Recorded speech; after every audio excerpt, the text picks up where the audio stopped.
Hey guys, it's your humble host, or Kayla if you prefer. So I'm back with another video. So that interview I mentioned with Brenton Netz, I'm actually here with him now, and we're gonna go over some stuff, including the documentation that's already out in the public, some of his videos, as well as just kind of the origin story and kind of what happened and why now he's stepping forward to fight. What's up? What's that? So without further ado, this is Brenton Netz. Hey, you want to say hi? Yeah, hi guys. So to start off, and anytime I do an interview with anybody, if it's too personal of a question, just say too personal, move on. So if I ask you something and it's like digging in there a bit too much, just let me know. So I guess what we'll start off with is just kind of like the origin story, and you don't have to obviously go into detail, but how the heck did you and Sarah G. Wertz met? Like, if you don't mind me asking. Yeah, how did we meet? Yes. That's the question. Yeah, no, good question. Her last name and my son's last name is pronounced Gortz. Gortz. It's Okay. kind of a hard one. It's a German name, just like my last name is also German, Netz, so it's Gortz. Okay. Oh yeah, so I'm originally from Northern California, and Sarah's originally from Lower Peninsula, Michigan, but she got a job as a librarian at a Catholic university in central Minnesota, in St. Cloud, Minnesota, near there. I had moved to the Midwest just trying to find affordable housing and jobs and such. It's kind of tricky to make a living and stay on bills and such in California these days.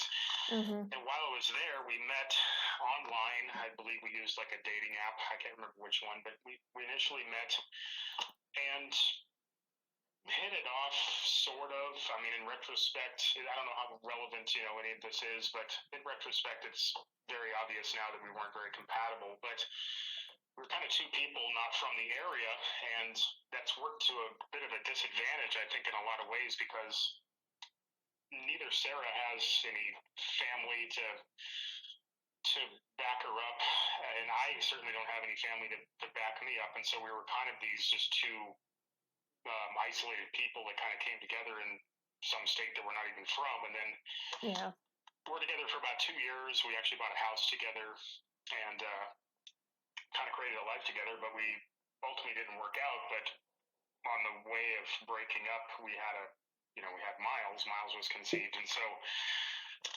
I guess to expedite the story a little bit is I ended up buying a little home about 7 blocks away from where we were living, so I just left her the house and my son the house, and I stayed local to continue to be a father to my son. And for the first, but let's see, I'm trying to not be too accusational here because I don't think it helps, even though I easily can. But Sarah has used the system very well to put a lot of roadblocks and obstacles in the way. The family court system, I would recommend to anybody to stay out of it if at all possible. It's very important to choose your co-parent wisely in life and your mate, and that's putting it mildly. Probably the most important thing anyone could ever do. And in retrospect, I can understand that now. Mm-hmm. But yeah, Sarah has used the system very well. She's when you get wrapped up in the family court system, and if someone has the resources and the wherewithal, they can bury you in proceedings. So if you can see what I'm looking at just in this room I'm standing in right now, I'm just surrounded by a good solid 10 years worth of family court documents, and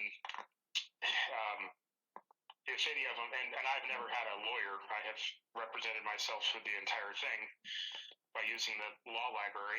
I've never been a well-moneyed person. I don't really have a career to speak of, so I've just kind of been doing this on a budget, and that probably also hasn't worked in my favor. But is this kind of giving you an idea of maybe answering the question of some of the backstory of how we got here? Yeah, it is. So to continue kind of like on that line of path and make sure we don't go down like derail too much. So when you and Sarah had Miles Gortz, which by the way is a little bit it's strange to me that Miles does not have your last name. A lot of states would require you to give the father's last name, but I don't know how the state of Minnesota is in that respect. But so Miles was presented as a boy, is a boy. When did you start to notice that Sarah started to, I guess, coach in a way, or when things started to get a little bit weird with your son? Right. Yeah. Well, to address why he doesn't have my last name, I can tell you that in Minnesota, that's the mother decides that. So Oh. there was no way I can enforce that, and I was never really too concerned about it. To me, it's just it's a name, and I didn't attach too much importance to it. Um, but yeah, as far as when I started noticing things, I will say this, that a lot of this has snuck up on me, and I really would like to drive this home to anybody that's listening and anybody that would be curious, is that you know, you can never see, you can't see the stuff coming. I'll bet you if someone talked to Jeffrey Younger, with the St. James situation that people know a lot more about, I would imagine he would say the same thing. A lot of this stuff just starts to sneak up on you. Like, Mm-hmm. for example, Sarah started pushing dolls and a lot of Disney stuff. Like, my son is autistic. He's officially been diagnosed with autism since the age of 3.5. And I think that has a lot to do with it. If a lot of this gender dysphoria diagnosis is linked disproportionately to autistic children. Mm-hmm. Oh, definitely. And I think a lot of it has to do with just the fact that they kind of tend to have like obsessive personalities, and my son definitely does have an obsessive personality, and so it's kind of, especially early on, whatever he was exposed to, he would get obsessed with, and especially when his caregivers like Sarah and myself would expose it to him. And so Sarah has had an agenda from this very early to treat him as a girl. I didn't understand it at first. I just kind of was like, I only had such a limited amount of time with him. I just have him every other weekend, and I had Mm-hmm. some weeks in the summer. So I just kind of went along with it to a certain extent, just thinking that he would grow out of it, and he would be into, he'd come over and he'd want to watch every Disney princess movie you could ever, point out. He had an interest in dolls and things like that, and I just said, well, this must be normal. I mean, I've never had a child before, so I didn't really think too much of it. But I can look back and see that what was happening was, at his mother's house, she was pushing this on him, and I don't say I fully understand what her motivations are, other than I can tell you that when we were together, she's a bit of a feminist minded woman. She's a bit of a emasculinator. She has some issues with men, which I know a lot of people do, and so that, I don't know how much that says, but I think that she's just threatened. She was threatened. I don't know if it's subconscious or she was conscious of it, but she was just threatened by the fact that Miles was a boy. I think a lot of it has to do with that he reminds her very much of me, which she doesn't like very much. Yeah. That often happens in split ups and divorces and such. And so, yeah. I can relate to that. I have, just to get a little bit personal with my stuff, I'm a past victim of child sex abuse, and my bio mom does not like me because I'm very much my father's daughter. So yeah, I can relate to that a lot. Yeah. So. Well, I'm sorry to hear that, and I imagine that happens a lot. It's not something that people can ever quantify and just point to, but I think everyone's kind of, it's got like common sense. It's like you can imagine a lot of single mothers, they especially have like little boys. It's those little boys probably often remind them of the fathers of the relationship that it didn't work out, and so I think it takes a very mature, level-headed mother to not use that child as like just a reciprocal for the resentment that she might have for the father. So that's about the best way I could describe it. But I can tell, and in my instance, or in my son's instance, is that I think that's very much what's going on. Is that Sarah's just been she's threatened by masculinity. She has kind of I think she probably uses the word toxic masculinity a lot. Oh. And my son just kind of got the message really early on that he is better off going along with what she would like him to be. Well, something, if you could clarify for us, because when it comes to autism, Asperger's, and things like that, there's a spectrum. Do you know just how far up or how far low on the spectrum your son is? Is he high functioning? Is he or is he low functioning autistic? Do you know? Yeah, no, that's a really good question too. I have basically a book of from the time he was diagnosed over the course of a year that I have never delved too deeply into, and the reason why is because I guess I'm kind of an idealist in a way, and my attitude with my son has always been I take him exactly how he is. And so even early on when I was just informed, I had no part in the process, they kind of left me out of it, which is a whole other story. It was kind of the beginnings of this. But I really never cared, and I never really accepted the autism diagnosis. I just said, well, my son is who he is. He's got the personality he is. I do recognize that he's kind of obsessive, and he's kind of has a quirky personality, but I just left it at that. And so I think to answer your question is, if I had to just guess from a non-expert's perspective, is he is very high functioning. He's incredibly good with reading, with math, with numbers, with letters. He has his where he's focused on, he's probably excels more than the average child his age, but where he might lack is a lot of the social aspects and things like that. Okay, so the only reason why I asked that before, because, and I'm going to reference this situation, this was like years back. I had bumped into a low functioning individual, and they, from my experience with this particular person, he was not aware of certain cartoon characters not being real. So that's why I wanted to ask just how far that rabbit hole went. Because if you read up on low functioning autistic people, would be children, adults, whatever, they even like their cognitive skills and things like that are not really there, and they don't quite understand. With high functioning people, which I did get diagnosed as high functioning myself, we're more intelligent, but we're very socially awkward, and some of us have struggles with portraying our emotions real well. A lot of the time we're seen as apathetic, can't relate to anybody so much. But so that's why I was bringing that up.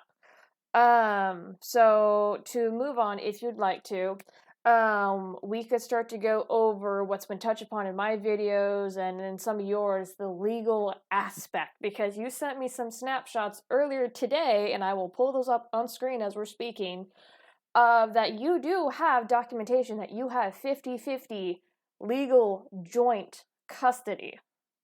Is that correct? Yes, that's correct. So let me bring up that conclusion, because these are very specific snapshots. I don't think you're aware of the program, but I have what's called OBS, and it allows me to set up stuff. So as I'm talking to you and recording stuff, I can actually show stuff on the screen. It's quite wonderful. So I have... You can multitask. Yes, I love this program very much. I actually have the conclusion snapshot. Conclusions of law. First, parent. The petitioner is the biological father of Miles Edgar Gortz, born August 12, 2009. 2. Custody and parenting time. Petitioner and respondent shall be awarded the joint legal custody of the minor child of the parties, namely Miles Edgar Gortz, born August 12, 2009. And we also show documentation early on, like my beginning coverage of this, and even in your own videos, that you are supposed to receive notifications. Now, does this joint custody also include joint conservatorship? Joint conservatorship.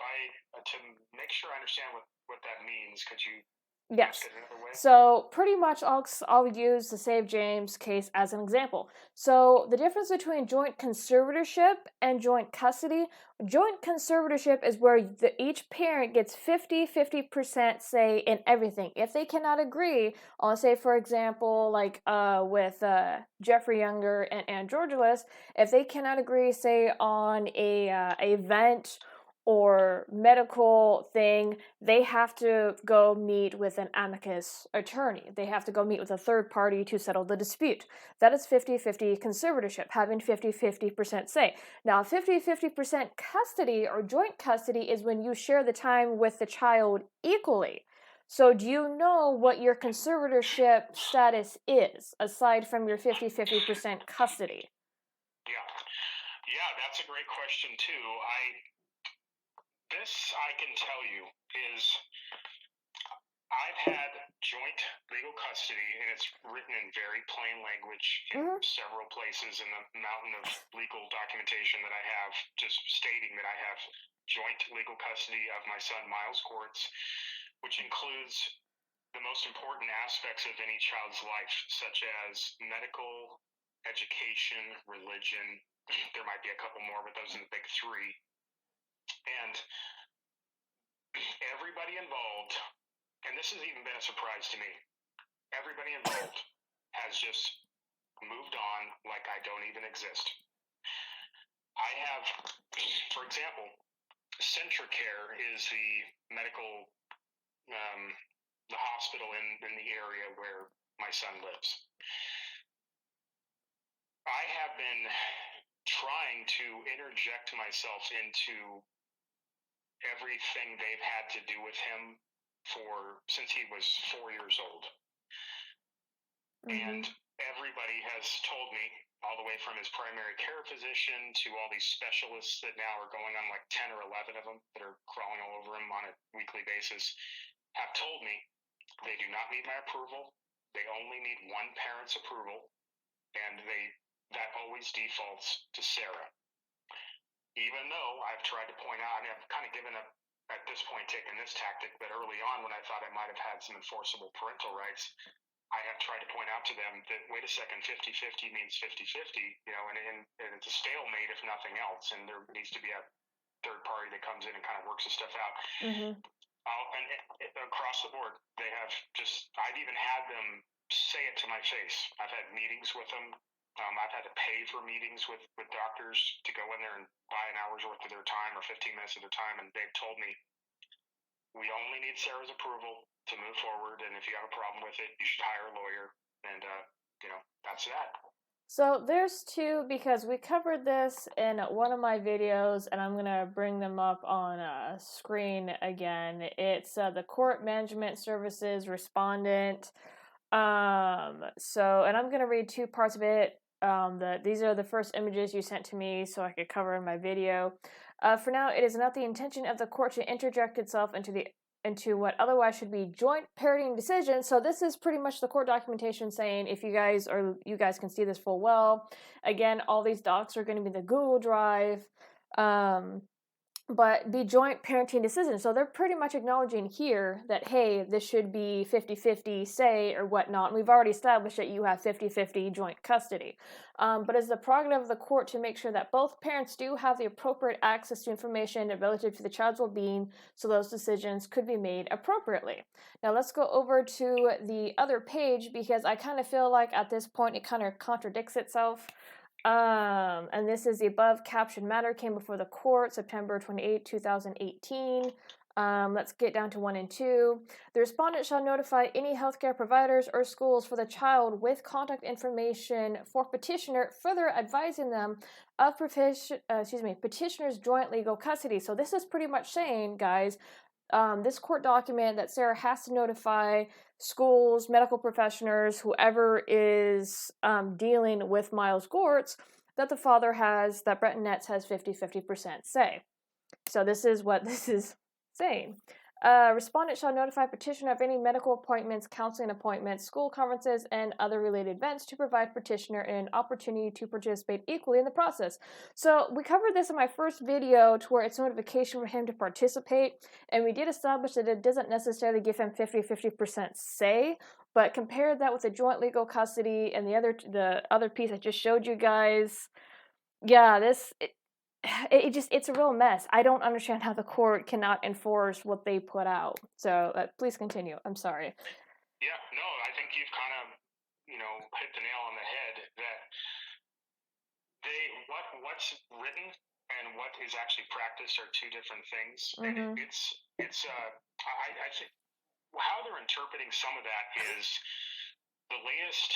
So the last time I've been before a judge in a family court in Stearns County, Minnesota, was October of 2018, and I filed a motion on my own through the law library I basically asked them to enforce my already established parental rights. To my surprise, that judge told me that the only thing that Sarah has to do is notify me of what she's doing. She doesn't have to get my consent. She doesn't have to get my approval. She doesn't have to run anything by me beforehand. She just has to inform me of how things are moving forward. That judge also, I don't know how relevant this is, but I do think it plays into a little bit of kind of what's going on here, is that judge actually told me in that courtroom that I'm basically a bigot. I'm a bigoted father that can't understand my child's situation and his gender dysphoria and how he's, the suicide rate goes through the roof with children like this and so on and so on. To the point where me trying to correct myself in the court hearing resulted in, if I open my mouth one more time, I'm going to have contempt of court and possibly 30 days in jail. And so, I know a lot of folks, they don't interface with the family court system, and I mean, God bless them. I mean, you don't if you can help it. But a lot of people just don't understand that the family court system does not follow any rules. Like it's basically just, people have jokingly said that it's true. It's basically a sentencing hearing. And by the time the family court system enters any sort of family situation, it's a sentencing hearing. It has nothing to do with justice. Yeah, and that's something I've kind of noticed. And I do have a question. I'm not trying to sound sexist, but other ladies who are watching this video, this interview, you guys have noticed that there's been a push for trans rights and transgender children, and it's coming from two groups. There's specific two groups. It is coming from the freaking feminists, and it's coming from the men who've already transitioned. So, was the judge a woman? Or is this a guy judge? Yeah, no, this was a male judge. He was new. We had a judge that was he must have retired, and this was a new guy that I'd have to look and see what his name was, but he definitely had a different attitude about it all, which should, show people also is it really just comes down to the views of the judge and the worldview that they have, or maybe even what kind of day they're having, how much sleep they got the night before. I mean, none of it really follows any rhyme or reason. And maybe to touch a little bit upon what you just said too, is that a lot of this comes down to, and this is just a lot of common sense for people that are paying any attention to this issue, is people are scared to death of taking on this subject of this whole trans child. I mean, basically this whole transgender issue in general, even when we're talking about adults and drag queen story time and all the orbiting issues around it. But when we start talking about transgender children, the system is kind of paralyzed at the moment, and that's what I'm trying to do, is just add a little bit to the forward momentum of trying to educate the public, and also, of course, to save my son. That's my primary focus. But in the process, a lot of people don't quite understand just what this subject is. I mean, it's probably the issue of our time. When we get down to it, we're talking about an entire generation that's basically, in my opinion, under attack under this trans ideology or this gender ideology. Oh, no, I completely agree. If you've actually been paying attention, there's a radical, and this is happening all over the world, UK, Australia, here, to where they're introducing what's called a radical education, backed by the LGBT. And it pretty much teaches kids as young as kindergarten, first grade, sex techniques, including anal sex, oral, and so yeah, no, there's been a push for a while, and of course it's being backed by a lot of pedophilia groups. Oh no, it's horrifying. It really is, and you have a bunch of idiots who think, oh, this is progressive. No, this is sexualizing and exploiting our kids, and a breakdown of the nuclear family is what this is. And a lot of people either want to look away and think, oh well, this isn't going to happen to me, or they along with it because for some reason they have it in their head, oh well, we should teach kids now so they're not intolerant towards other people with different lifestyles. And it's just like, I actually had a coworker tell me that at one point, that oh well, we should nothing wrong with teaching kids LGBT stuff because it makes them less intolerant. Just like, no, confusing kids is not anything good. You break down the system that way and you screw over society, which has been happening.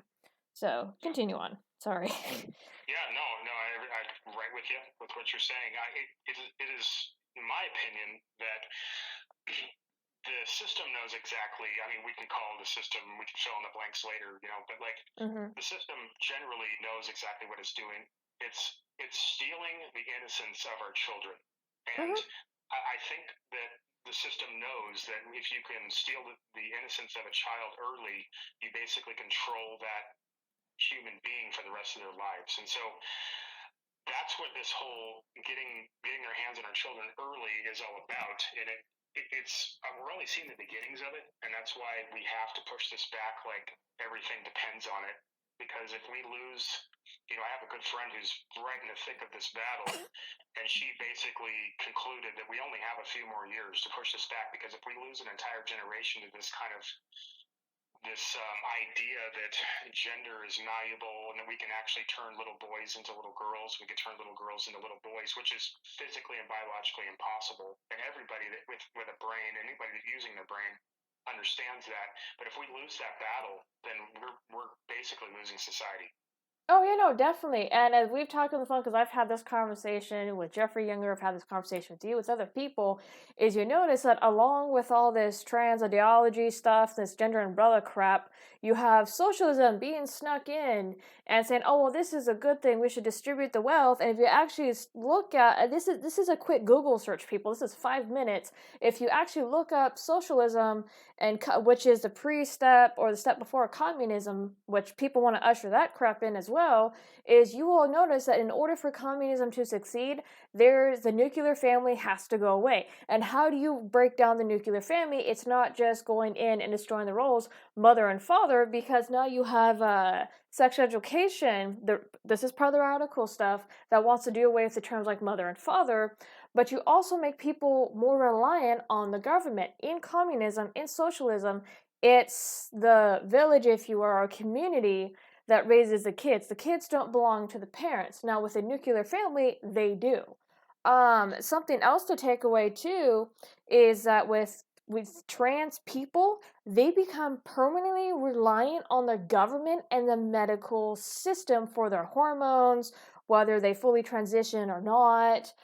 They still always have to take those cross-sex hormones, so that's part of it too. If you can make people more and more reliant on the government, disarm them, that's where you have the attack of the Second Amendment. There is so much that's the snowball in, but it's freaking crazy how all this stuff ties in together, including, especially, the nuclear family trying to be destroyed. Go on. Yes, no, I agree. I'm right there with you. I think that the system conquered, like the boomer generation, for example. They ushered in a lot of divorce, more divorce than not. That was the first phase, and what we're looking at is like a second or third phase where they're not going after they've conquered the family, and now they're going after the children. And then once they get the children, when you talk about the drugs involved in the cross-sex hormones and the puberty blockers, which are just evil, like there's just no way to look at it. Those are just truly evil. Oh yeah, it's I've heard people equate experimenting on children to what the Nazis did to the Jews. And if you guys remember a little bit about Holocaust history, is that when a lot of the Jews were in these concentration camps, they were experimented on by a lot of these Nazi quack doctors. Like, there's literally documentation of other prisoners hearing screams throughout the camp. Like, this is how bad it was. And so you have people. they're pretty much experimenting on children, and I cannot find the freaking article. I tried to find it for someone a few days ago. You have a transgender doctor experimenting on kids in Chicago as young as 3 through 6, and it's a male to female. And if someone can help me find that article, please post that in the comments, because for the life of me, I cannot find it anywhere now. So I don't know if it got removed. I did not archive this stuff. But yeah, it's they're doing this stuff now, and they have hospitals set up. This is a real thing that's happening. Yes, yes. No, here's a couple of just quick statistics that to ponder. Just in 2006, there were no gender clinics for children that existed in the Western world or in the world. And now that we know of, there's hundreds. They are ramping up. The pharmaceutical industry stands to make billions, untold billions of dollars on this made-up, invented problem. I call it market creation, so it's just another manifestation of capitalism, is that the pharmaceutical industry has basically already got this all mapped out. They just have to have the ready-made clientele, which is an entire generation of indoctrinated children. And then the last thing I'll say about that quickly is, on a spiritual level, this is kind of how I see it in a nutshell, is that you can indoctrinate people, until the cows come home, but as long as a person has their free will, which is our God-given free will to love God just by our own free will, it's the basis of Christianity. The one thing that can bypass free will is pharmaceuticals. As soon as they introduce pharmaceuticals into a human being to the point where they no longer have free will, then you can just say we've lost humanity. And so that's the most scariest aspect in the big picture that I see here, is that we're about ready to you can't change a little girl into a boy, and vice versa. I mean, this is all so obvious, and all of these pharmaceuticals are designed to just capture a person and make them into a biological android. Yeah. Something too, I'm going to put a link in the description, because I've been kind of using this video as a weapon of sorts, because for those of you who don't know, and I don't think Brenton, you are aware of this YouTuber, his name is Mr. Metokur. So he actually got his Patreon destroyed because of this video, but there's a video that was put in the description of a lot of the Save James situations, and I believe I stuck it in the introduction to the Save Miles. It's called I'm Feeling TRANSTASTIC, or How the Sausage is Made, and it pretty much shows the reality of these transformative surgeries. Now, the argument has been lobbed at me, oh, well, every surgery is brutal. There's a difference. Let me point out, there's a difference to having heart surgery, having a hole in your heart repaired, versus having body parts lopped off, perfectly good, healthy body parts, or to have one Frankenstein onto you by shaving bits of your arm. I'm going to put it in the description below, but there's a huge trigger warning. Do not watch this at work. Do not eat anything. Not safe for work. I am not kidding. But this is the reality of these transformative surgeries, and there are pictures. So mind you, do not watch it with children in the room, because you will horribly scar them, and they don't need to know about this stuff. So please, sorry about that. It's a real informative video, but very brutal video. Yeah, no, I'll back you up on that. Some of these images, the realities of these surgeries, they can be hard to find, but they can be found. I mean, but they try to put them behind all sorts of firewalls and so forth. But yes, anybody that has a stomach for it, go and look at what they're doing to perfectly healthy bodies of teenagers and of children. This is Joseph Mengele level Nazi era experimentation on human beings.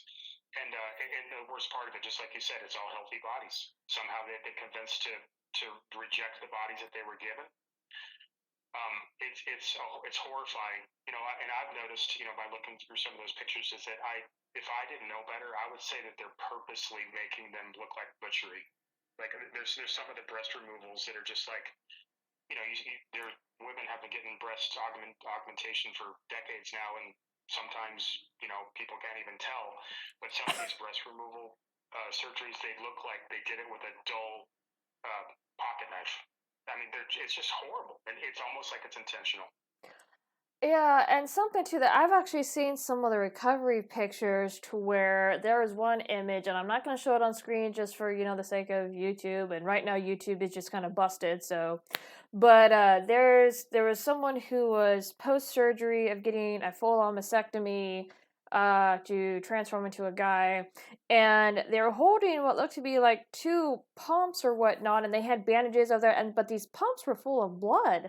So Yes. they were like, I guess, not getting enough blood in their system or enough blood flow, so they had to have these things attached to them for a while. And just one of the pictures I found. I mean, I'm not even gonna go into the freaking images of the guys after their post-op, and it's just, I'm sorry, but this is the nicest word I could use. It's mutilation and it is disgusting because that Yes. stuff is not healthy. Even Mr. Metokur goes over where there's a smell. Excuse me, if hopefully you're not eating anything, Brenton. No, There's a smell, there's pus, there's all kinds of. It's not normal, and the body tries to close it because it's like, oh my god, this is a hole in me. I need to heal this. It's not normal. It really isn't. This is Frankenstein stuff.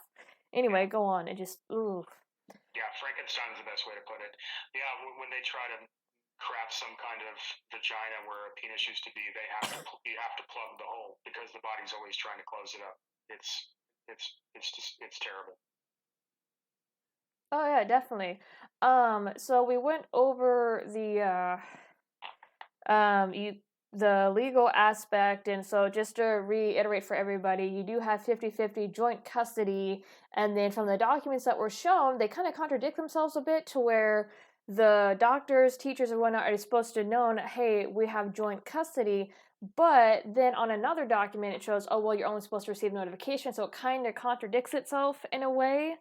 Again, the family courts, as we've seen with Save James, and as we're seeing with another case, mind you, Justice for Kara's kids, is how messed up it can be. And they usually go with the person that has the most money. Um, do we want to touch over the Central Health Report a little bit more? I do have it pulled up on screen. Let me get rid of this photo. Um, is there anything in particular that you want to touch upon that? Because, I mean, we've already kind of established in my videos that you could tell it's the mom talking and not so much the child. Uh, not, Yeah, yeah. So this is what I'm. Hopefully I'm doing a job here on the interview. I'm usually a pretty private, recluse type of person, and so this is difficult for me. But mm-hmm. I have to do this, and I'm going to try to drive this home. Is anyone that's listening, anyone paying attention, imagine having a child who has been taken hostage, and you have been put in a powerless situation. No one's giving you any path towards getting that child back.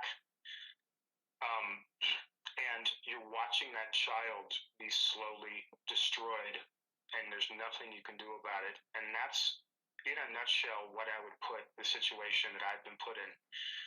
I never expected this. I never would have imagined in 1,000 years that this is what parenthood was going to be like for me. But for some reason, this is kind of the way it's gone. And so I'm going to try to work with what I've got. But this is what's happening to my son. So maybe to bring it back to earlier, what we were talking about is that I live 7 blocks away from my son and my son's mother. I had established visitation time, which was working pretty well for a while. I had my gripes back then, but they were nothing like what we're talking about now. Mm-hmm. At about age 7, I started to see that this gender stuff was starting to escalate, and even then I wasn't fully understanding where this can go. The bottom just keeps dropping out on this issue. My son started to try to tell me about some of the stuff that's going on when he's with his mother at his mother's house, about how he's wearing dresses and things like that. And I heard it, and I think one time I even did call his mom when I was taking him home and said, Miles says he's wearing dresses, and please tell me that's not true. Please tell me that's just his imagination. Well, how this all came to a head was I did bring him home from a weekend with me, and it was around Mother's Day, and so I forgot the card that she got for her, and I took it back to the house. I walked over there, and as I was putting it in the mailbox, I looked in the window, and I saw my son laying on the couch in a lingerie. You can only call it lingerie or a nightgown, and he's looking at a tablet. So I knocked on the door, and Sarah came to the door, and she was smiling and having that sort of strange emotional reaction that I never can quite explain. I just call it Munchausen by proxy or something. And she basically tried to explain it away, that this is Miles' choice, and this is what he wants to be, and he really wants to be a girl. And I couldn't believe it. So I left. I went home. That turned into Miles will not be able to come to your house, and you will not be able to practice your parenting time with Miles until you refer to him as Miley. He's going to wear dresses at your house, and if he can't, and if he comes home and tells me, being Sarah, that you wouldn't let him, then he's no longer allowed at your house, and you're going to have to take him back to court to get new parenting time. He's going to start wearing dresses to school. A lot of the stuff that I recognized, through looking at Jeffrey Younger's case in the media. So at that time, this was about 3 years ago, I just had enough. I said, this has been a years-long battle. I've never been able to make any progress, and Sarah's got me outgunned. And so I told myself, which is what I think a lot of fathers do, is they say, well, I'll just wait till the child's 18, and I will try to repair the damage that's been done.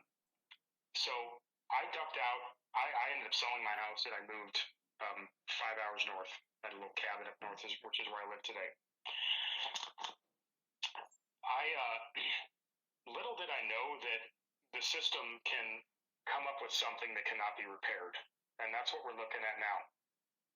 So I've been mildly paying attention. Every once in a while I hear, how things are getting worse for Miles, and I've tried to enter back into the picture, and Sarah just now has her excuse to keep me further out of it. I mean, technically, I still have all the parental rights that I had 3 years ago, and technically I can show up on her doorstep on a Friday, and I can ask to take Miles for the weekend. And technically, if everyone's following the law and everyone's doing their job, if the police were called, they could come to the house, and I could show them my paperwork, which is issued by the Stearns County Family Courts, and she has to hand me over Miles, kicking and screaming, or whatever state of mind he's in these days, and I should be able to take him. And I've thought about practicing that, but and I might still, if it comes down to it, I might do it. But people have asked me, and rightfully so, how could you walk away and not see your son for 3 years? And that's a very valid question. And I would this is how I've tried to explain it to people, is could you imagine, get back to this hostage scenario that I tried to explain. Could you imagine watching your son be taken as hostage, and there is nothing you can do about it? You just have to sit. You're basically informed of what's being done to him. And this might be a good place, if you want to talk a little bit about the gender clinic that he goes to, and Troy Weber Brown, that he I've been under the influence for the past 3 years.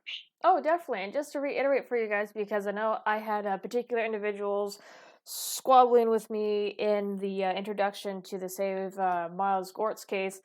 So we've established that he's had 50-50 joint custody, and from what it sounds like, conservatorship, where, and again, one document said, oh, well, be sure the respondent, which is Sarah Gortz, is supposed to let the medical facilities know, and the school and anyone else, that Brenton Netz has 50% say. So, but we've also seen it that the court themselves is not honoring their own ruling. So, as I've told people, and I'm going to reiterate again, you were not there. The fact that the courts didn't even back up their own ruling, what would you do? Go along with the destruction, or walk away? A lot of parents have walked away, and now he's come back because the Save James Younger case has spurred on a lot of parents, has woken a lot of people up saying, hey, you know what, there's a lot of people who are willing to fight back. But yes, let's go on to the Central Care Health. I have the documentation pulled up here, which is 6 pages. So, as I said in my previous video, it very much sounds like the mom is talking, especially when you have like the sexual orientation part, lesbian and transgender, female, and just the kid at this point in time is what, 10 years old? Excuse me, Miles is 9 to 10 years old, still wouldn't really have a grasp on what any of this really means. So you can go ahead and talk about that. I have the document pulled up, so. Sure. Yeah, no, I'm glad you brought up Jeffrey Younger, because that ultimately is what in my opinion, Jeff did the impossible, which was bring out this issue to the mainstream, and the mainstream has been burying this since day one. If you think about it, mainstream media is funded by pharmaceutical. I mean, it basically is the pharmaceutical media, and the pharmaceutical media does not want people to understand the real aspects of this issue. And so Jeff managed to break through that blockade, and that's when I started paying attention.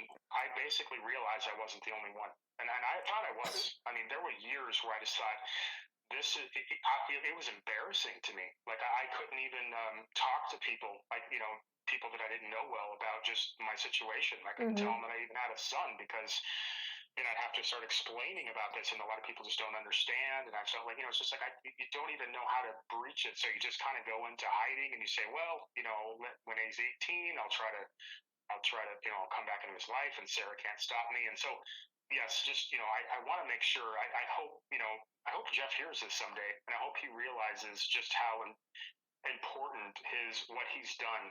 I've explained it this way. He has blazed a trail in the wilderness, and it's a thin trail, but he's blazed a trail, and I'm going to come up behind him, and I'm going to make that trail a little wider. And I hope there are other people. Let's just say this: I hope there are other fathers in my situation, but I have the feeling there are. And eventually, they're going to become known, and hopefully, they'll be inspired by Jeff. And if I continue on, be inspired by what I'm trying to do, and they can start widening this trail behind him, because this needs to become a national issue. This needs to be brought up. Trump needs to bring this up. This is how important this is. We need to hear this in presidential debates this next year. This is the issue. Yeah, this is the issue of our time. It used to be abortion, and abortion still is a fundamental issue. But like I've been trying to tell people, is that the abortion issue's moved on to an even more evil manifestation, and this is this trans child epidemic that we're seeing, and this needs to be brought to the forefront of everybody's attention. Oh, definitely, and that's something I want to touch upon too, is because you noticed back then, because this is what happened to Brett Kavanaugh, because there's like a big scare of him overturning Roe versus Wade, and it's come up multiple times. Now you have states trying to do like the heartbeat bill and things like that. So at that point in time when this was all coming on, you actually saw feminists on Twitter, and you saw a lot of talk of demonization of evil white men or whatnot. I at one point even saw tweets like, if you're white and you're pregnant with a little boy, best to plan a trip to Planned Parenthood. So there has been an effort to demonize specifically white straight young men, and now it's turned to the point where you see the drag kids thing pop up, and guess who it's mainly targeted at? Little white boys. And this is from, I've been watching this stuff, not so closely, but seeing it pop up. I have seen nothing but white little boys be targeted. You have Desmond the Amazing, you have, I think, Queen Latisha or something. It's another white little boy. And then it gets even more gross, because you have them targeting kids with Down syndrome, because there's a performance that I believe LifeSite News reported on. It was another Christian media outlet, and most of those children were white little boys. So there's like this is a targeting of especially white little boys. Some girls you do have thrown in there that confused, vulnerable, and things like that. But there's been an effort to demonize men, and now they have this transgender stuff, and yeah. It's kind of gross and horrifying. Well, not kind of, but it just really. Yeah. Yes, it does does seem to be going after vulnerable. The more vulnerable the child, the more it tries to focus. And then the case you brought up of the Down syndrome children that were being drag pushed on, that's a perfect example. You're also right that this seems to be targeting mostly white children. And once a person starts talking about that, of course, they start getting off into the weeds, and it becomes this, people start pointing their finger at you and screaming racist at you, when really it's just the facts. I've heard people theorize much smarter than I am that it has to do with socioeconomic class. It has to do with, let's just say this. In St. Cloud, Minnesota, we have a large Somali population, and you won't see Somalian children wearing dresses or little boys wearing dresses unless it's, traditional from Somalia. So this seems to be targeting white children for some reason, and I don't know. I will just leave it to other people to understand why. But yeah, you're spot on about that. Well, because this has actually come out. O'Rourke, it was pushing this. There's a STEM project where they want to bring in foreigners who have the education to go into these fields. So there's been an agenda for a while now. If you pay attention to Twitter and we're getting to Alex Jones conspiracy stuff, but if you actually type in the hashtag global citizen, you will see a lot of people identify with it. You have a lot of people pushing for open borders. I believe Bernie Sanders is one of them. You had Jill Stein. She was an independent from the last presidential election of 2016. She obviously didn't make it. But you have such a cry about, oh, well, we should let everybody in, or it's our responsibility to take care of everybody. How dare you keep these kids in cages, blah, blah, blah. So there's been an effort for a while to bring all these foreigners in. And I don't know how deep or how far it goes. Like right now we're seeing the impeachment process and them trying to get rid of Trump, and they keep trying, they keep failing. The impeachment's not going to work. But with all that being said, there has been an effort to destroy this country, whether it's allowing people in that shouldn't be here, breakdown of the nuclear family, attacking mostly white men, stewing on the divide that's already between ethnicities and races. Like, for example, we have a lot of forgotten communities that, by the way, are in Democratic-run states that are purposely left there to die, and then the Republicans are blamed, or white people. It's been a build-up, and this just kind of adds to it. Like I said, Alex Jones stuff, but this... someone we both know said something very smart about Alex Jones, and it was that Alex Jones is a perfect example of how someone can be stark raving mad, but exactly right. It's like, people like to use him as a, he's crazy, but it's like everything we're saying, he's saying on his show. And he's the first one that's all over this drag queen story time trying to expose it to the public. So, and I will say this is one thing I very much agree with someone like Alex Jones about, is that, and this is, to me, is just more common sense. This is an attack on fertility. And the reason why we know that is because if let's say the pharmaceutical industry was not attacking fertility, or we're using this as population control, they would be binding children's feet like they did 1,000 years ago in China or something like that. It would have nothing to do with fertility. You notice this is an attack on reproductive organs. Oh yeah, that climate control, that's another thing too that you see pushing, like socialism, things like that. It's climate control. You have literally, this is one of Ocasio-Cortez's followers, to where she came out, and I forgot what the lady's name is, and you could tell she's mentally unwell, but she talked about how, we need to stop reproducing and start eating babies. This is kooky stuff.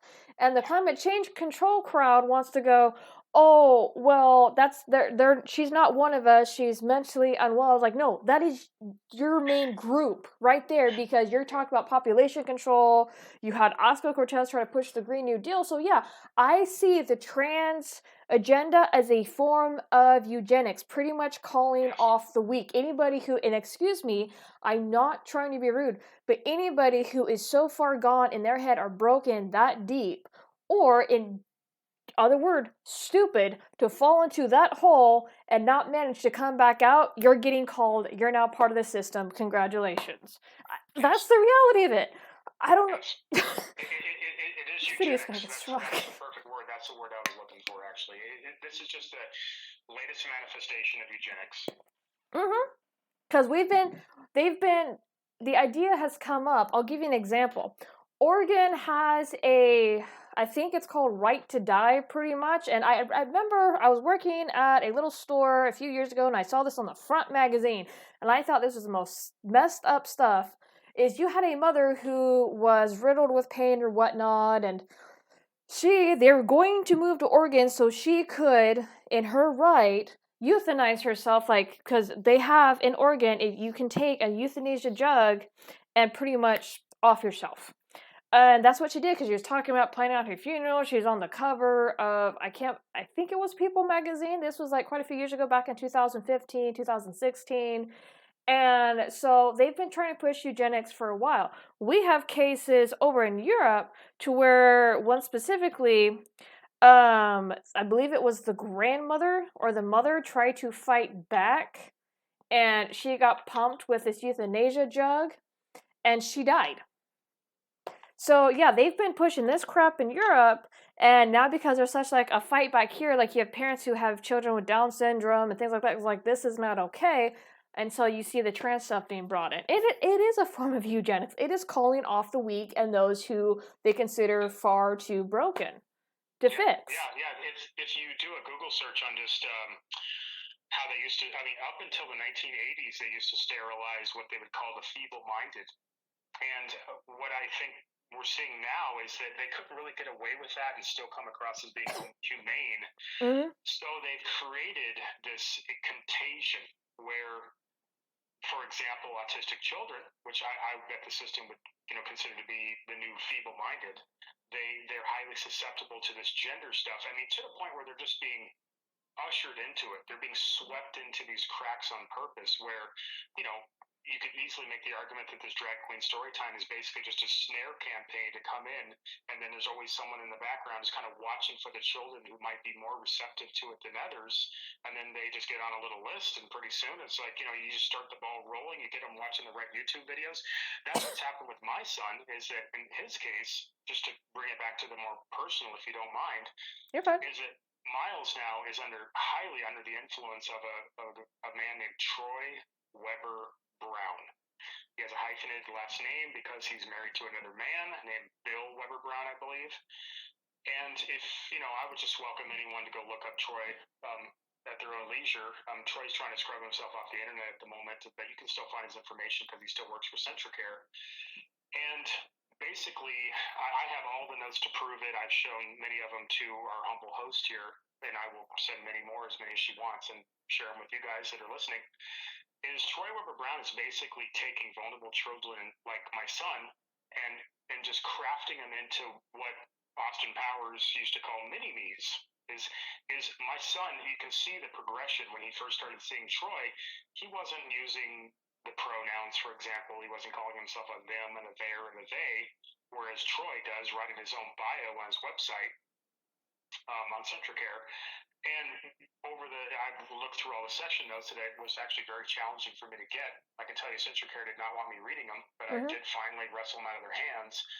And they will paint a picture. If you go in chronological order, it takes a while. This is basically just state-sanctioned grooming, where these gender clinics are now capturing children, and the parents that won't fight back, or I guess hand delivering them, in this case, my son's mother, Sarah, is hand delivering my son into this grooming campaign where now my son is calling himself a them and a there and a they and a trend. Every week it changes, but sometimes he considers, according to Troy anyways, he considers himself a transgender lesbian, which doesn't even make sense to me. If I had to guess, and well, thank you so much for listening to my rants here, but if I had to guess, again, I'm no expert, and at the end of the day, I just take my son for exactly who he is. Like, I don't need to put a diagnosis on him. I never would. And if I had it up to me, him and I would just spend our days, picking rocks up on the beach and running little this and that and basic arithmetic, and I teach them auto mechanics, if that's up to me. But my my son is basically being it's a cart before the horse. It's a reversal of cause and effect. Is if you could bring a golden retriever puppy to Troy Weber Brown, and you give him 2 or 3 years, and he would have that dog convinced he's the opposite gender and ready for cross-sex hormones. And that's what this whole campaign is about. Yeah. Speaking of, because this actually ties in together, is and I have it pulled up on the screen here, of the Behavioral Health Services Psychology's progressive note, and this is something very interesting. Let's see. The physical meeting date was August 9, 2018. Symptom status of presenting problem. And I'm gonna address him as Miles, not Miley. They can kiss my butt. Miles presented for session with Mom. Mom was present for the entire session. Miles presented in an agitated state because Mom took away YouTube. Now, I'm gonna read all this, and I'm gonna tell you why this is important. Mom reported Miles broke the rules by being on YouTube in the middle of the night, which I can assume that's where that creepy video came from.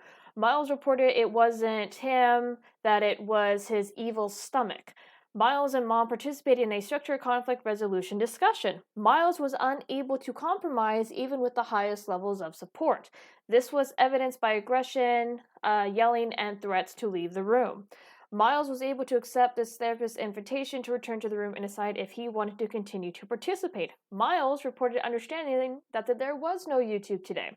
He reported awareness that his choices today will decide if he gets YouTube tomorrow. Now, why this is important, because for those of you in the anti-SJW community or have been following users like Drunken Uncle, Sinatra Says, Undoomed, I believe even Irate Bear and quite a few others, you notice that they've made their way somehow into YouTube Kids, which is a kid-friendly version of adult YouTube.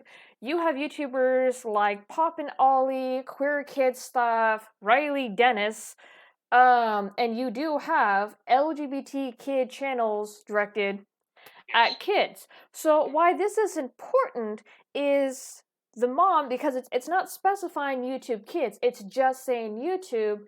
And so I bet you anything, if we were, and this is my hypothesis, this is not, don't take this as gospel, but if we were to go to the history, you'd probably see a bunch of Pop and Ollie or Queer Kid Stuff or some other channel related to that type of material. Now, it does not specify in here whether or not Sarah actually monitors what Miles watched, like we saw in that creepy video. And this is nothing towards your son, Brenton, but that video was legit creepy, of Miles singing that stuff. Where do you think he got that from? It had to do with SpongeBob and things like that. We've seen stuff like Elsa Gate. YouTube is trying to crack down. Yes. Yeah, so I don't think he's being monitored on YouTube, or she's putting on the LGBT stuff, like Queer Kid Stuff for Pop and Ollie or something similar, and he's just being allowed to explore around. Yes. No, you just covered a lot. No, again, I would just urge people to think about this, is that it's very easily, a child can easily be just sort of submerged in this now. So, like, for example, I just know this is what's happening to my son, is he goes basically from an affirming academic curriculum. Everyone's been told to just to treat him as Miley now, so he goes from that affirming environment full of adults to Troy Weber Brown, who's just basically orchestrating the whole thing, to my son, like most children now, unfortunately, is addicted to screens, and I saw the addiction growing when I was with him. Kids just gravitate towards screens. My son, one of his gifts is he's very good with screens and computers, and I'm, the creepy video you're talking about, that was a surprise to me too. I mean, when I was doing research to kind of ramp up to try to do my own media campaign, very similar to what Jeff has done, I was doing research online to try to find as much as I could on my son, and I just happened to see that he somehow put a couple videos on his mother's YouTube channel, which she quickly deleted when she was notified of them. But I did capture them, and they are on my YouTube channel, Save Miles, if anyone wants to look at them. Yep. And there's a lot of evidence there, and someone is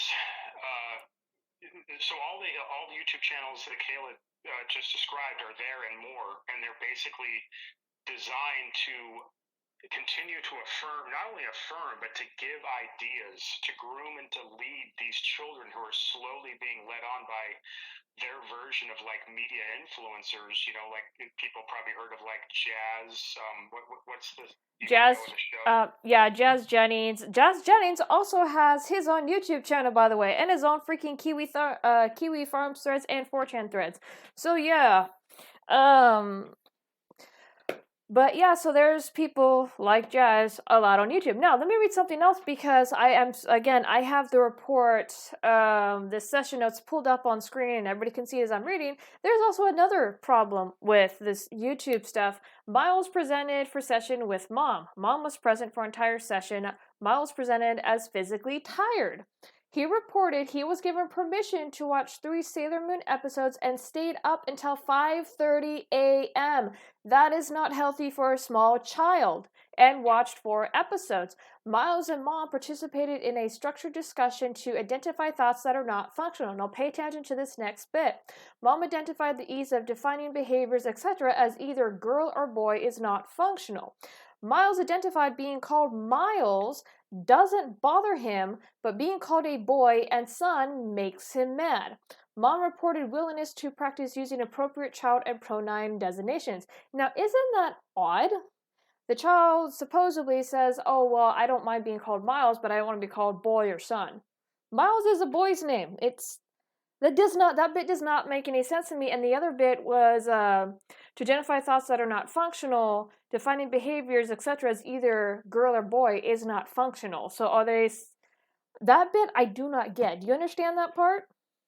You know, that's another one of those word salads that a lot of these session notes are loaded with. I mean, a part of this is they've captured the linguistics of this, where they're trying to, in my opinion, they're trying to identify who's not going along with it. So, for example, if someone comes out to you in public and says, you know, they want to be addressed as a them or a there or a they, and you don't go along with it, well, they can just easily shorthand identify you as not an ally or you're an enemy. You know, so a lot of this is just it really is cult.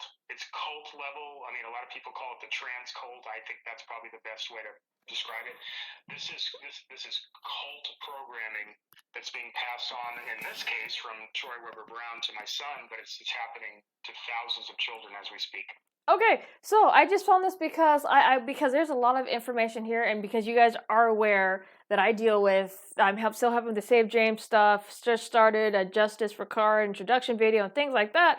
I freaking called it. I have not been able to go thoroughly through this report. We're going to read this last section, and I don't know if you want to wrap it up here, but I freaking just called this crap, and I have not seen this bit yet. Miles presented for session with Mom. Mom was present for entire session. Mom and Miles reported strengths and challenges in managing gender dysphoria since last session. Miles presented as angry about having to talk about difficult gender experiences. Mom and Miles participated in a structured discussion to identify appropriate conversations to have in session. Get this bit, it has to do with freaking YouTube again. Mom and Miles identified Miles could talk about what they like, YouTube, by talking about videos about trans children or the reaction to girls in the videos. Miles identified some conversations might be comfortable. This therapist requested to hold a family session without Miles present to talk about relational difficulties between his and Dad that may adversely affect Miles in the future. So they had, and I'm going to assume that you were not present for this family counseling, that it just had to do with Sarah. So again, this is freaking YouTube. He's being allowed to explore YouTube and come across content, and because he's autistic, nothing to autistic people, but because of the social awkwardness and not being able to pick up certain cues and things like that, he's absorbing this stuff like a sponge. He's been allowed to explore whatever. Oh my god. Yeah, no, that's it. You cover it so well. No, there's so much to say about that, but yes, there are. So when I discovered that video, there's actually 2 of them. I haven't put a second one on the channel yet, but I'm going to eventually. But when I discovered those, I kind of got a window into where my son is at. And up until that point, because I have not had any contact with him directly, I've just been kind of wondering where this is all going. And, my son is in bad shape. And part of this is this gender dysphoria diagnosis that's getting passed out like candy to children these days, and more and more, is it's a cover up for other problems. So definitely. Yeah, I'll be the first one to say my son has got problems. I don't know how many of them were organically there and needed to be worked on, or if they've been exacerbated or even created, but that's just something to be worked out later. But my son does have very serious problems now. I have wondered if he has something like childhood schizophrenia, or, and again, just I'm not an expert, I'm just only guessing here, but just some of the other evidence I've seen, he is a jumbled mess. On top of the fact that they have him on several drugs, they have him on an ADHD drug, which is of a high level. It's been pointed out to me, probably an overdose, or let's just say more than he probably should be on for his age and weight. He's also on a serotonin reuptake inhibitor, very much like his mother is. And so his mind is scrambled. And what was one of the many heartbreaking things that I saw, like in that video, was my son, he would get on a kick. Like, for example, when Frozen, the first one was out, every kid was, singing Let It Go. Yeah. And 3 years later, I'm seeing my son still, singing that song, but it's with all of these embellishments of, and I would just urge anyone that cares, anyone that listens, go read the transcript that I have attached to the video that I put up of my son there. And trust me, I don't want to be putting my son up to public scrutiny in this way, but it has to be done. And his mind has been perverted beyond belief. Oh yeah, that was when I was started to listen to it, and I read the transcript just to for a little bit quicker info take, and I'm just going like, what? And it was on his mother's YouTube channel, regardless, which she has them deleted, and for some reason her YouTube channel popped up right away for me, and I showed it in my first video, which, by the way, because I don't know if the privacy struck got rescinded or what, but my video's still up, and I actually found it kind of surprising because I did put out a tweet saying, let's play idiots, I'll just put this in other places that you can't even touch. Nothing happened to my video, so I don't know if YouTube just went, yeah, this is nothing, they didn't violate anything, or the privacy claim got rescinded. Either way, video's still up, and I have it backed up to other places too. So, well, depending on how much traction I can get with what I'm trying to do here, and I have no idea what I'm doing. I'm 47 years old, and I don't know a lot about social media, and I'm just learning as I go. And I have gotten help from a lot of the I don't know how much I can say here, but let's just say a lot of the people that gave a lot of good information to Jeffrey Younger are also giving me a lot of that same good information, and so I'm being helped, but way more than I was ever expected, including your humble host that you're listening to right now, and there's going to be some others that I'm talking to. So just going to keep it going here and just going out on a limb. But when you watch that video of my son, he just made it about a month ago. He's saying things like, people are sending him dick pics, and people are sending him pictures of chopped off dicks, and forget my language, it's just kind of what's said in the video. He says that he goes down a list just right off the top of his head, like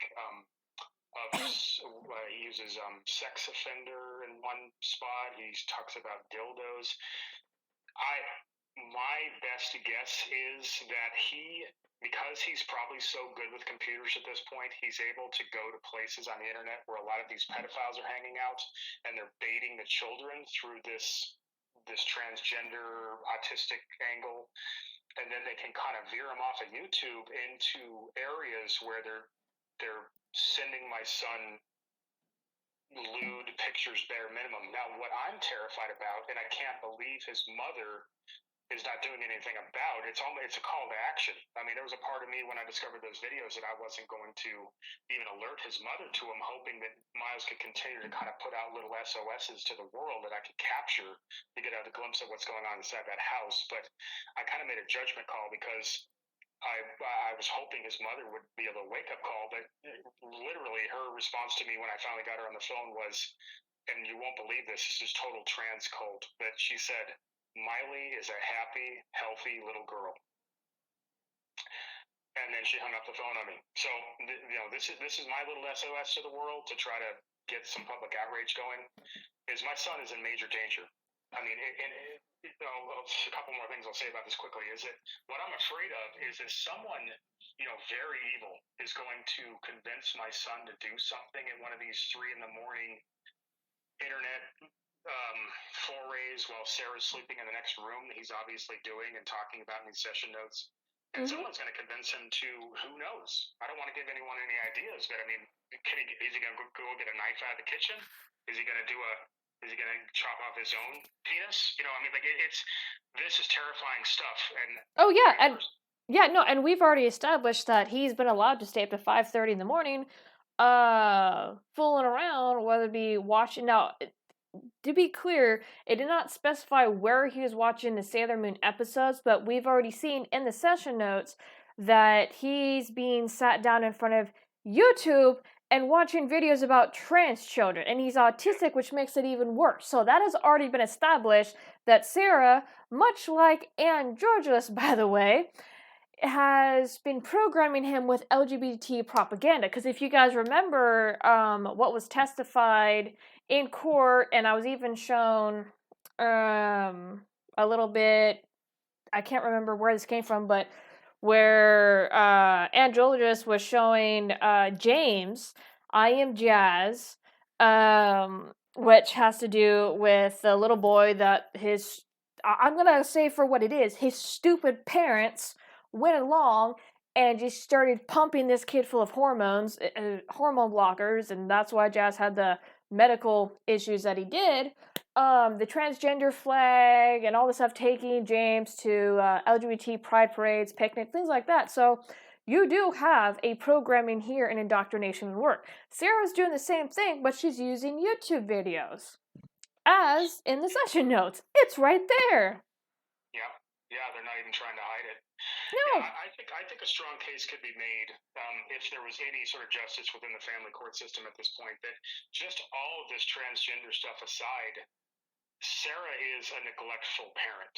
She's never, I mean, who am I to say? I mean, no one's going to take my word for it, but I don't think she was ever cut out to be a parent, and in hindsight, I can see that. And so she's probably just quote unquote doing her best, but she's unfit and she's very neglectful. She told me also when she said Miley's a happy, healthy little girl, she said, I can't keep an eye on the kid 24 hours a day, or, I can't keep him off the computer or whatever. Now, my question is, why not? Well, I mean, I would be capable of, of keeping Miles off of screens. I'd just simply take them away. And if he had fits, I would just ride them out until they subsided. I mean, that's just what you do. And so, she's neglecting him.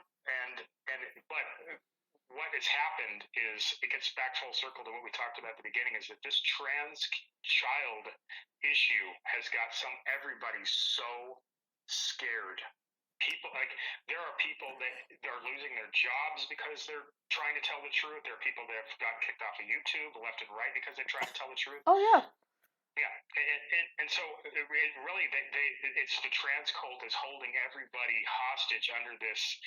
They're a special protected class, and if you even try to start to breach the subject, then you're going to be shut up quickly. You can thank the Obama administration for that garbage, because when Obama was in office, he started to put out these ridiculous protections of how you identify sexual orientation, and it's just like, no, that honestly at this point, I can understand an employer firing you being illegal because you're gay and they come across it or things like that, but what Obama did with this bathroom stuff, with the military, which thank God Trump reversed, because that is the last place we need that crap.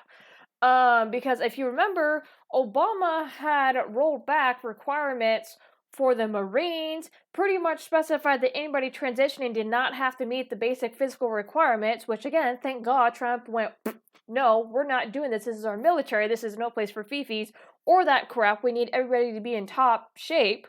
So no, goodbye. And especially when he put the trans ban on the military, which again, if you are transitioning or you are transgender, you are a medical risk to the military because you're not always able to have access to your hormones and your body is physically compromised, and not to mention your mental state. Again, let me reiterate, because this is again, I'm not a scientist or anything like that, but this is a basic read when it comes to synthetic hormones in your body messing with your natural hormone balance. We can see the effects just from birth control. That's a perfect example. So it's just that right there, it's just like that should tell you everything. And people want to make it, oh, well, you're not an endocrinologist. And I've been squawked at so many times. It's like, no, here's basic biology. Here's why this happened. But yeah, it's all this came under more and more when Obama was in office for 8 years. And it crippled a lot of stuff. Yeah, they have left cover, they have political left cover, and and people should also understand that this is, the pharmaceutical industry again. It's market creation, and the trans community, if you want to call it that, is what 1% of the population, if that. And you'll notice that the rest of the acronym, the LGBT, most of the LGBs want nothing to do with the T's. They recognize it as something completely different. Oh, yeah. And so the very interesting thing that's happening, this should be very telling to people, is that we're having a across-the-aisle unification, kind of an all-hands-on-deck situation that's happening right now for people that are understanding this issue for what it is. We're having radical feminists coming in and breaking bread with the Christian conservative right, and they're saying they're unifying over, you went after the children, and the LGBs want nothing to do with this. They don't want the T's holding up this ban. I mean, I don't want to speak for them, and I hope they don't hear me as saying so. But this is just, when you just delve into this a little bit more, I'd urge anyone listening to this, go look at some Heritage Foundation videos. They really cover this well, very well made. That'll cover this, and it'll show that there is this. This is not a partisan issue. This is a sane people against insane people. And that's where we need to keep it. Oh, pretty much. And wrap it up here because we're almost near an hour and a half. But no, I've seen Twitter movements to where they want to drop the T, and you have TERFs, which is trans exclusionary radical feminists, coming. I mean, they've been screaming about stuff for a while, and some of the stuff I do agree with, that trans women are not real women. I'm sorry. I even covered a situation in Canada, by the way, which is the Vancouver Rape Relief Center got their public funding, their federal funding pulled because they did not allow a guy who was pretending to be a woman come in and take shelter with actual domestic violence and sexual abuse victims who are all biologically unnatural women. So they have been fought, they've been pulled, they've been blasted. It's like, oh, well, you need to be exclusionary. No. So you have feminists, the TERFs, coming in going, yeah, no, we've been screwing up this for a while. They've had their spaces invaded, biological women's spaces, sports, locker rooms, bathrooms. So this is a full-on war. You have people, like as you said, across the aisle going, okay, we've had enough. You crazy nuts, gotta go away.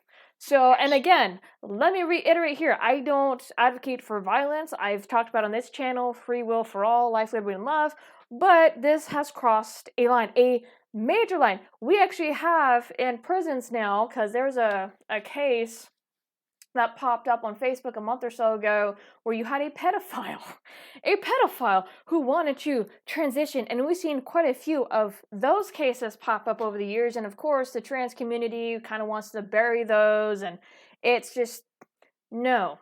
We have more and more reports of children being abused by transgender people, and it's mostly men who are trying to be female. You have Jonathan Yaniv, a perfect example that scumbag lost I believe 10 to 14 lawsuits that he brought against many beauticians in Canada, so he has to pay. He's been shown to creep on minors and just have a weird upset. Anyway, you get the idea. But if the LGB doesn't join forces, which they are, to their credit, if they don't join forces to keep the T off the acronym, then the next letter is going to be P, because that's really what they're aiming for, is they're trying to mainline and normalize pedophilia. Oh, the P's already been added in some areas. It's already been freaking added.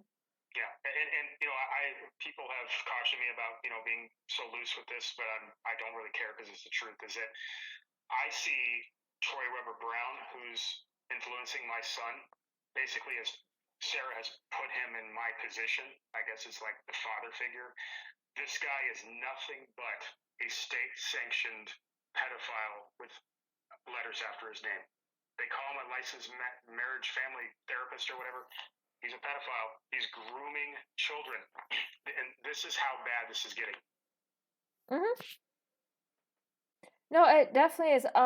Let's wrap it up here. Like I said, we're an hour and a half. It's going to take me a little bit to upload this. Is there anything, all of the links in the description, YouTube, Facebook, GoFundMe, Twitter, all that's going to be in the description for you guys to see. Again, this video is not monetized. None of these videos like this are. Is there anything last minute or anything that you want to say before we close out? Yeah, well, I cannot find the words to thank you for.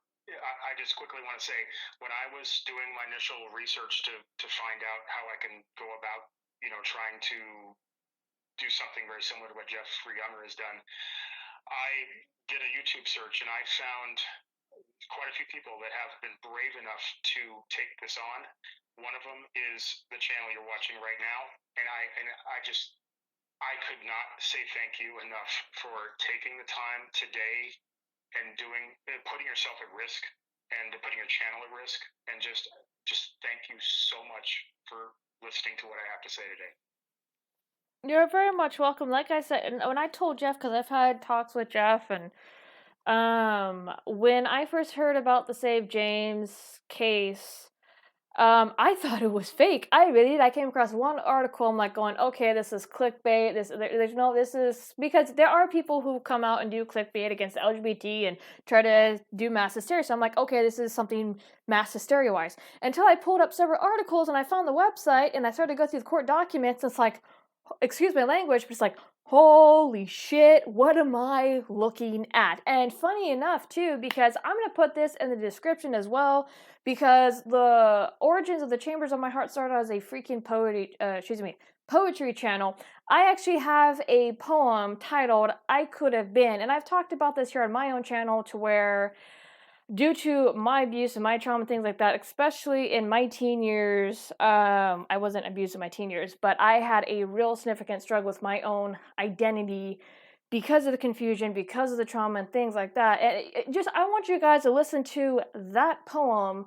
And I as much as my own personal family issues that I have, I thank God my parents were not fucking stupid.